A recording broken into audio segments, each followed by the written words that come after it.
हमारे साथ में आज मौजूद हैं लायक अली खान साहब। 2018 में रिटायर हुए थे और उसके बाद से उन्होंने एक अभियान शुरू किया। ऑफिसर रिटायर्ड होते हैं तो उनको रहता है कि नहीं यार अब आराम ही करना है, सेवा संस्थान शुरू की। जो कुछ आपने समाज से लिया है उसको वापस लौटाने की कोशिश करनी चाहिए। उस कोरोना काल में भी हमने छोटी छोटी मीटिंग्स करके, मोहल्लों में करके, और हमने एक संस्था बना डाली जिसका नाम ही सेवा है। उसके ऑब्जेक्टिव हमने 4 ऑब्जेक्टिव रखे जिसकी समाज को जरूरत है, खास तौर से शिक्षा, रोजगार, हेल्थ और एनवायरनमेंट के सेक्टर्स में हमने काम करना शुरू किया। सबीना के अंदर जो आपने डिस्पेंसरी और ये जी, क्या था ये? तो सबसे पहले हमने एरिया में हेल्थ कैंप लगाना शुरू किया। एक वक्त ऐसा था जब लोग कोविड वैक्सीनेशन के टाइम पे वैक्सीन लगवाने से दूर भागते थे, कतराते थे, लेकिन आखिर में इतने ज्यादा लोग आने लगे कि पुलिस बुलानी पड़ी थी। उस वक्त आपको डर नहीं लगा? क्योंकि उस वक्त तो दहशत ऐसी थी, घर से लोग बाहर निकलना बंद कर दिया था। ये उस सबीना के पुराने बिल्डिंग का कंप्लीट रिनोवेशन करा के उसमें करीब 20-22 लाख रुपया खर्च करके बिल्कुल इनॉग्रेशन की स्थिति में लाके उन्होंने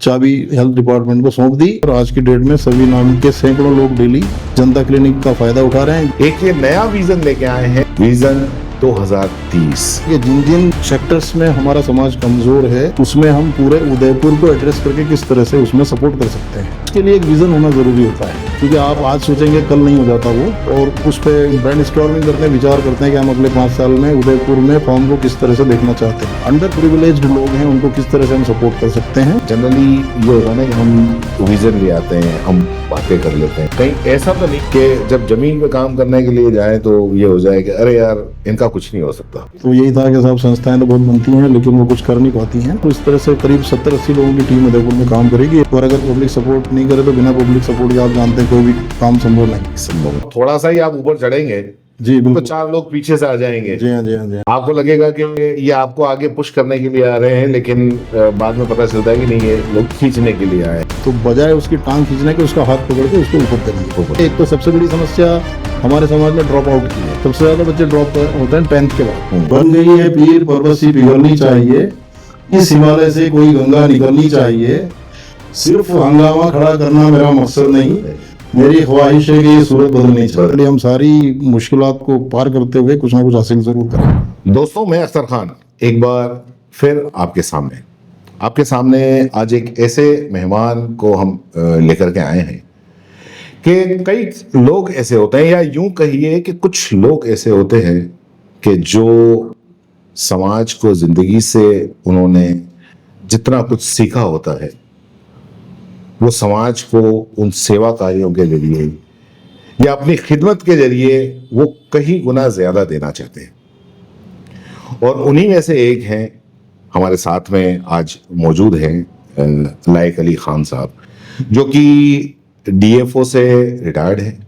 उन्होंने उदयपुर, बांसवाड़ा, डूंगरपुर इस पद पे रह के काफ़ी काम किया है, और कई बड़े कॉरपोरेट के अभी ये फॉरेस्ट कंप्लाइंट कंसल्टेंट भी हैं।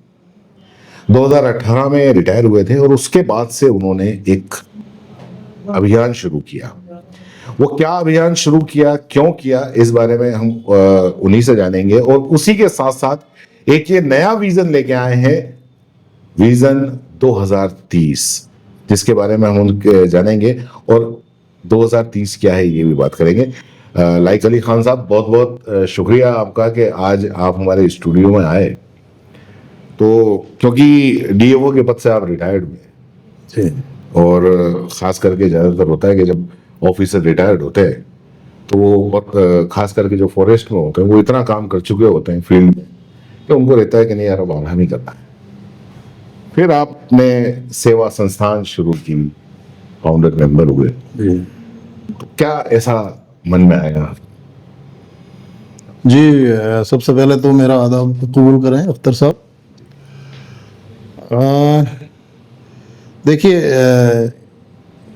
आप चाहे समाज में किसी प्राइवेट बिजनेस में हो, कोई प्रोफेशनल हो या सरकारी मुलाजिम हो, आप जब रिटायर होते हैं, अगर आप फिजिकली फिट हैं और आपके पास वक्त है, तो आपको अपने एक्सपीरियंस के लिहाज से उस चीज़ को, जो कुछ आपने समाज से लिया है, उसको वापस लौटाने की कोशिश करनी चाहिए। जी। तो उसी के तहत हमने 2020 में, जी, जब कोरोना की पहली वेव चल रही थी, सवीना क्षेत्र से हम लोग आते हैं, तो हम कुछ रिटायर्ड ऑफिसर्स आपस में बातचीत करते रहते थे फ़ोन पे। सबके मूवमेंट्स बहुत रेस्ट्रिक्टेड थे, आना जाना बड़ा मुश्किल हुआ करता था। तो ये लगा कि साहब ये इतनी बड़ी विपदा आई है, महामारी आई है, किसी के साथ कभी भी कुछ भी हो सकता है। अभी हम लोग हेल्दी हैं, तो क्यों नहीं, जब तक अल्लाह ताला ने हमें ज़िंदगी दी है तब तक समाज के लिए कुछ करें। जी। तो उस कोरोना काल में भी हमने छोटी छोटी मीटिंग्स करके, मोहल्लों में करके, और हमने एक संस्था बना डाली जिसका नाम ही सेवा है। और वैसे उसे सवीना एमिनेंट वेटरन्स एसोसिएशन उसका फुल फॉर्म है, शॉर्ट में उसको सेवा कहते हैं। जी। शुरू में हमने रिटायर्ड प्रोफेशनल्स को इसमें शामिल किया था। तकरीबन 28-30 डिपार्टमेंट्स के 90 लोग हमारे साथ जुड़े, और 2020 अगस्त में हमने इसका रजिस्ट्रेशन करवा लिया। 2 एक्ट्स में हमारी संस्था रजिस्टर्ड है, सोसाइटीज रजिस्ट्रेशन एक्ट में और पब्लिक ट्रस्ट एक्ट में। जी। और अभी हाल ही में हमने एक provisional registration income tax act में भी लिया है। तो जो डोनर्स हमें अगर कोई अमाउंट डोनेट करते हैं तो उनको 80G के अंतर्गत उसका इनकम टैक्स में रिबेट मिल सके। अब चूंकि संस्था बना डाली थी, तो उसके ऑब्जेक्टिव हमने 4 ऑब्जेक्टिव रखे जिसकी समाज को ज़रूरत है खास तौर से। सबसे पहले एजुकेशन। हम ये मानते हैं कि दूसरे समाजों के मुकाबले हमारा समाज थोड़ा सा एजुकेशन के मामले में पिछड़ा हुआ है, सोशियो इकोनॉमिक कंडीशन ठीक नहीं है।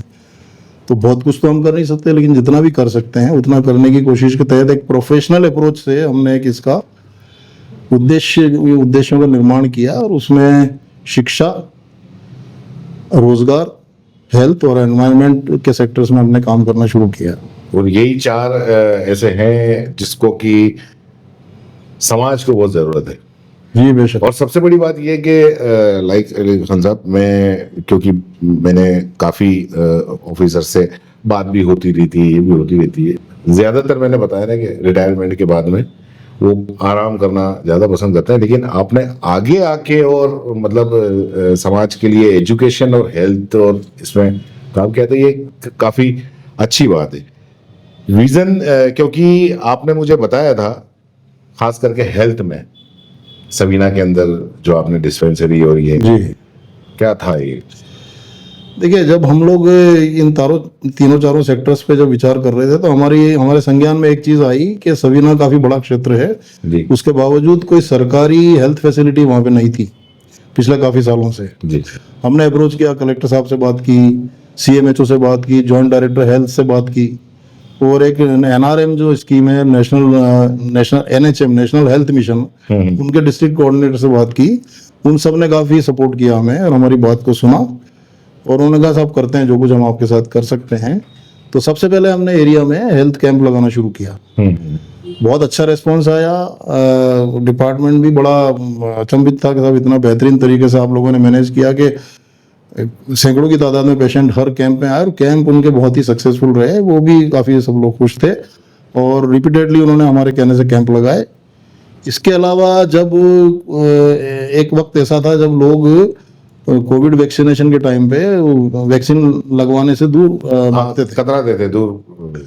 हमने कोविड वैक्सीनेशन कैंप्स का काम भी हाथ में लिया। शुरू में लोगों को तैयार करना मुश्किल था, लेकिन हमने जिस तरह से उन लोगों को कन्विंस किया, और तो हम कुल मिला के हमने 7 कैंप्स लगाए। शुरू में कैंप वैक्सीन लगाने वालों की तादाद कम रहती थी, लेकिन आखिर में इतने ज़्यादा लोग आने लगे कि पुलिस बुलानी पड़ी थी। तो इस सक्सेस से भी बड़ा अभिभूत था हेल्थ डिपार्टमेंट। फिर हमने उनके सामने एक डिमांड रख दी कि साहब यहाँ पे चूंकि सवीना बहुत बड़ा क्षेत्र है, तो यहाँ पे एक परमानेंट एक हेल्थ सेंटर होना चाहिए। उनके सामने भी बड़ी मुश्किल थी कि साहब हेल्थ सेंटर तो गवर्नमेंट जो है वो सैंक्शन करती है, उसमें तो बहुत समय लगेगा। तो उन्होंने एक नई स्कीम हमें बताई, जनता क्लिनिक के नाम से। जैसे दिल्ली में मोहल्ला क्लिनिक हुआ था, उसी तरह से जो उस समय की जो अशोक गहलोत गवर्नमेंट थी, वो जनता क्लिनिक के नाम से वो स्कीम लाई थी।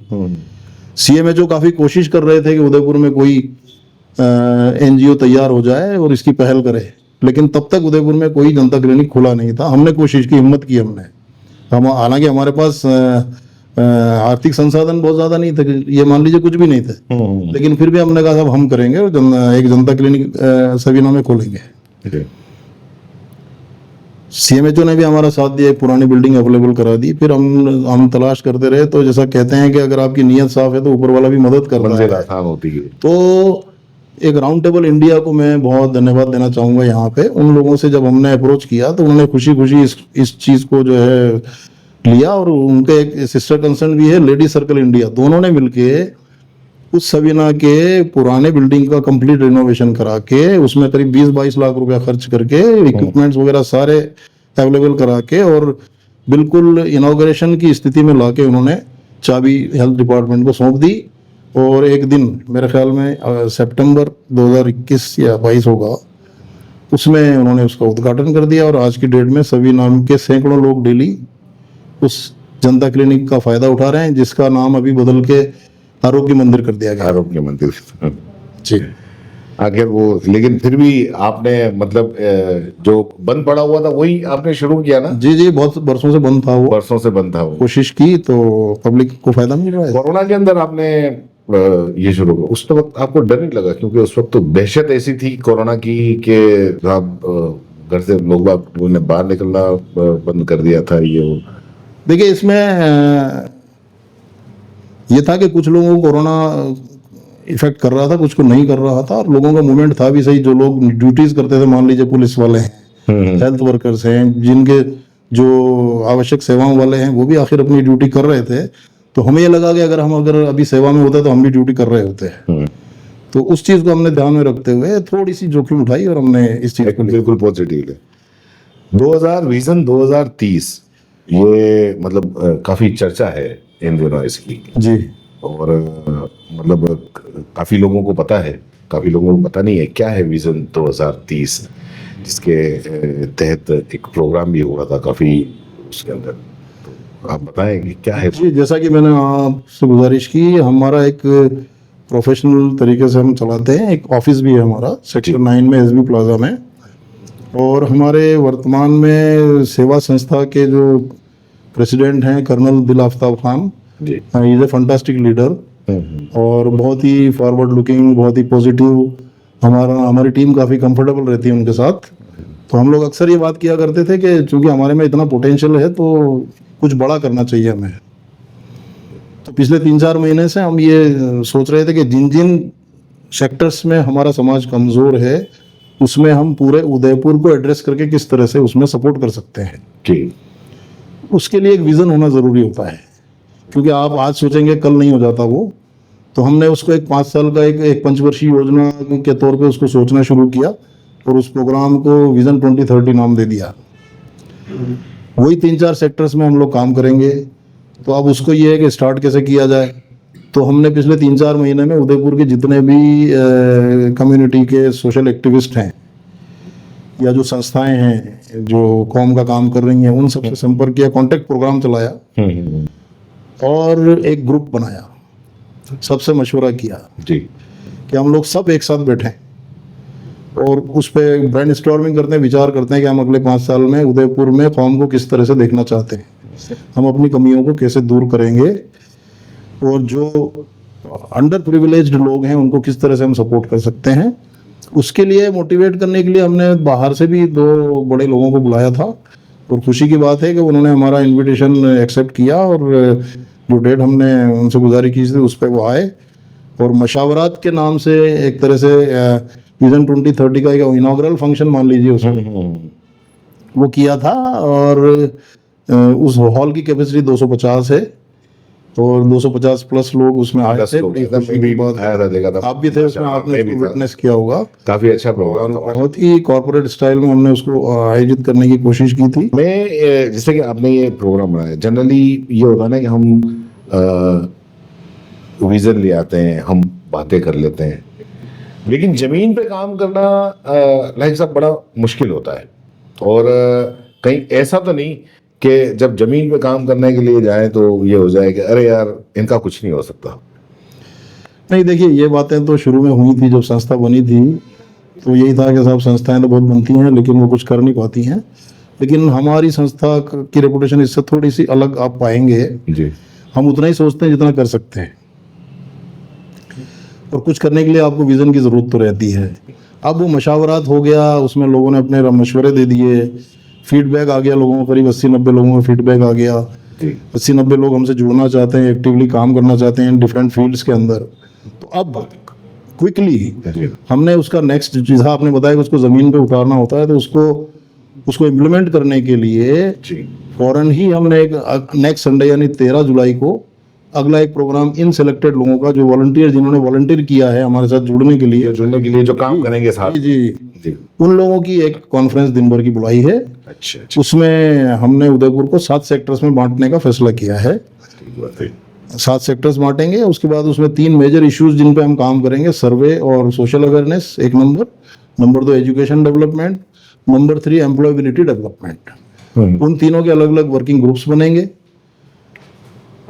एक क्लस्टर कोऑर्डिनेटर होगा और इस तरह से करीब 70-80 लोगों की टीम उदयपुर में काम करेगी। ऐसी हमारी ख्वाहिश है। और जैसा कि मैंने उस दिन भी कहा था कि अगर पब्लिक सपोर्ट करेगी तो ये काम सक्सेस हो सकता है, और अगर पब्लिक सपोर्ट नहीं करे तो बिना पब्लिक सपोर्ट के आप जानते हैं कोई भी काम संभव नहीं है। क्या लगता है आपको, क्या क्या चुनौतियां आ सकती हैं? जी, चुनौतियां काफ़ी आ सकती हैं। एक कॉम्पिटिटर्स भी आपके में खड़े हो सकते हैं, कुछ जो लोग जिनमें फ्रस्ट्रेशन भी देखने को मिल रहा है कुछ लोगों में। इस विजन 2030 जो सक्सेस होता हुआ जा रहा है, लेकिन हम सब उन चुनौतियों को हम लोग ऑलरेडी फोर्स करते हैं। हाँ, ये तो खैर मेरे ख्याल से आप लोगों ने सोच ही रखा होगा कि जब ऐसा होगा और थोड़ा सा ही आप ऊपर चढ़ेंगे जी तो बिल्कुल। 4 लोग पीछे से आ जाएंगे। जी हाँ, जी हाँ, जी हाँ। आपको लगेगा कि ये आपको आगे पुश करने के लिए आ रहे हैं, लेकिन बाद में पता चलता है कि नहीं, ये लोग खींचने के लिए आए हैं। हाँ, लेकिन हम शुरू से ही चूंकि इस चीज़ को समझते हैं, इसलिए हम अपील भी लोगों से यही करते हैं, न सिर्फ हमारे साथ बल्कि किसी के भी साथ अगर कोई समाज को आगे बढ़ाने की कोशिश करता है, बिल्कुल, तो बजाय उसकी टांग खींचने के उसका हाथ पकड़ के उसको ऊपर करिए। चैलेंजेस काफ़ी आएंगे, लेकिन हमारी टीम इतनी मजबूत है, काफ़ी प्रोफेशनल्स हमारे साथ जुड़ गए हैं, काफ़ी सीनियर फाइनेंशियल एक्सपीरियंस रखने वाले लोग, bank officer, senior engineers, IT professionals, educationist, बड़े बड़े शिक्षाविद हमें सपोर्ट कर रहे हैं। तो उम्मीद करते हैं कि सब लोग मिलके कुछ करेंगे और 2030 में एक बदलाव महसूस करेंगे। ऐसा जिस समाज को के लिए आप काम करने जा रहे हैं, उस समाज के लिए लोग कहते हैं सबसे ज़्यादा जो सवाल उठते हैं वो एजुकेशन को लेके उठते हैं।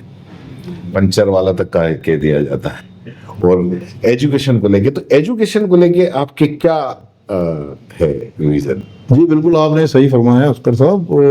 इसी तरह की कुछ इमेज है हमारे समाज की, तो लेकिन हम सिर्फ सिस्टम को दोष दें ये ठीक नहीं है। कुछ जिम्मेदारी सिस्टम की भी है, लेकिन उससे ज्यादा जिम्मेदारी हमारी खुद की समाज की। हम तो खुद अपने परिवार, हाँ बिल्कुल ठीक बात है, हमें खुद को अपने घर को ठीक करना पड़ेगा। हम अपने आप को पहले दुरुस्त करें और अपने आप को प्रेजेंट तो करें, कम से कम दूसरे लोगों की बराबरी में जाके प्रेजेंट करें। सही है। तब जाके आप किसी को कह सकते हैं कि साहब हमें मौका नहीं दिया गया, आप काबिलियत अपने आप में करिए। तो हमारी कोशिश यही है कि जो बच्चा आज प्राइमरी स्कूल में नहीं जा रहा है, उससे पहले जो प्री स्कूल में जा रहा है, वहाँ से हम उसको संभालना चाहते हैं जी। उसको वहीं से तैयार करके उनके परिवारों को समझाएंगे, उनके पेरेंट्स को समझाएंगे। ये खासतौर से जो मिडिल क्लास या लोअर मिडिल क्लास या जो मजदूर पेशा लोग हैं, उनमें ज़्यादा परेशानी आती है। वो लोग बेचारे आर्थिक समस्या से जूझते रहते हैं, तो एजुकेशन उनकी प्रायोरिटी में नहीं आता है। तो किसी तरह से उनकी काउंसलिंग करके बच्चों को एजुकेशन पर उनका ध्यान दिलवा के, जहाँ जिस तरह का सपोर्ट उनको करके उन बच्चों को इंश्योर करेंगे। एक तो सबसे बड़ी समस्या हमारे समाज में ड्रॉप आउट की है। एडमिशन तो हर बच्चा ले लेता है, लेकिन 5वीं के बाद में कुछ बच्चे ड्रॉप हो जाते हैं, 8th क्लास के बाद में कुछ बच्चे ड्रॉप हो जाते हैं, सबसे ज़्यादा बच्चे ड्रॉप होते हैं 10th के बाद। तो ड्रॉप आउट हमें रोकना पड़ेगा, उन बच्चों को समझाना पड़ेगा, पेरेंट्स को समझाना पड़ेगा और बच्चों में कॉन्फिडेंस पैदा करना पड़ेगा। उनके लिए कुछ सुविधाएं और संसाधन भी बढ़ाने पड़ेंगे। बिल्कुल। और अगर कुछ बच्चे 10th के बाद 12th तक पढ़ भी लेते हैं, तो कॉलेज में और यूनिवर्सिटी में जाके तो हमारा परसेंटेज बहुत कम हो जाता है। तो हमारा विज़न यही है कि जो बच्चा आज मान लीजिए 8वीं 9वीं 10वीं क्लास में पढ़ रहा है, तो हमारा विजन 2030 जब 2030 जब आएगा तो वो पोस्ट ग्रेजुएशन कर चुका होगा। जो अभी ग्रेजुएशन कर रहा है वो पोस्ट ग्रेजुएशन करके जॉब में आ चुका होगा। तो हम उनको एक बेटर अपॉर्चुनिटी दिलाने की कोशिश, वादा में किसी तरह का नहीं करता, कोई किसी तरह का क्लेम हम नहीं कर रहे हैं। कोशिश ही अगर ईमानदारी से हो जाए तो वादा करने की जरूरत नहीं है, क्योंकि मुझे लगता है कि 2030 विजन जो आप लेके चल रहे हैं वो लोगों को दिख जाएगा कि हाँ कितना क्या हुआ? देखिए कवि दुष्यंत ने एक शेर कहा था, बन गई है पीर पर्वत सी पिघलनी चाहिए। पिघलनी चाहिए। पीर यानी पीड़ा। हाँ पीड़ा। बन गई है पीर पर्वत सी पिघलनी चाहिए, इस हिमालय से कोई गंगा निकलनी चाहिए, सिर्फ हंगामा खड़ा करना मेरा मकसद नहीं, मेरी ख्वाहिश है कि ये सूरत बदलनी चाहिए। बदलनी चाहिए, बिल्कुल। ये हमारी ख्वाहिश है, ये हमारी उम्मीद है, और सारी उम्मीद हमारे नेक्स्ट जनरेशन पे, नौजवान बच्चे हमारे साथ हैं, और जो बच्चे जो हमारा टारगेट ग्रुप है वो अगर इंटरेस्ट लेगा तो डेफिनेटली हम सारी मुश्किलात को पार करते हुए कुछ ना कुछ हासिल ज़रूर करेंगे। बहुत बहुत शुक्रिया। और कुछ आप अगर कुछ समाज से कहना चाहते हैं अपनी तरफ से? देखिए मेरी अपनी तो कोई ऐसी कैपेसिटी नहीं है, व्यक्तिगत रूप से एक व्यक्ति विशेष कोई मायने नहीं रखता, और एक टीम जो है वही काम कर सकती है। मैं तो यही हम कोशिश ये कर रहे हैं कि जो हमारे में जो है कोऑर्डिनेशन की और इत्तेहाद की कमी है, इख्तलाफात की कमी है, इख्तलाफात ज़्यादा है, इख्तलाफात को एक तरफ रखते हुए हमारी फ्यूचर जनरेशन के फ्यूचर को ध्यान में रखते हुए, और एक तो क्या थोड़ा सा सेक्रीफाइस, थोड़ी कुर्बानियाँ देने का भी मादा पैदा करें, अपने आप में टाइम की कुर्बानी दें।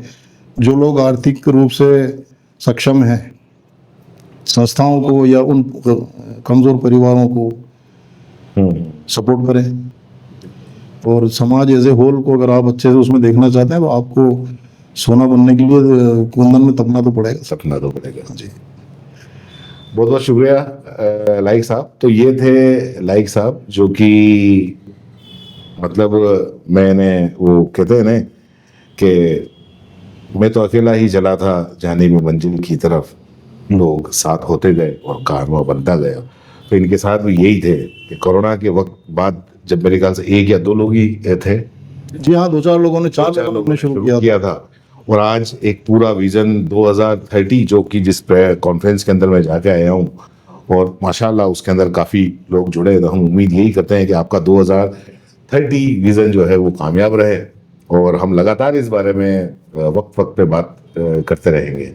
जी बहुत बहुत शुक्रिया अख्तर साहब। और देखिए ये हमारे संविधान का चौथा पिलर जो मीडिया है जी, हम बहुत ज़्यादा मीडिया की सुर्खियों में नहीं आना चाहते, अभी ऐसा कुछ हमारी उपलब्धियां भी नहीं है, लेकिन हम आपके माध्यम से पूरे मीडिया से ये गुजारिश करना चाहेंगे कि अगर पब्लिक मोबिलाइजेशन के लिए अगर हम कभी कोई समाचार प्रसारित कराना चाहें, अपनी बात मीडिया के मार्फत अगर सरकार से, जनता से कहना चाहें, तो उसमें हमारी ज़रूर मदद करें।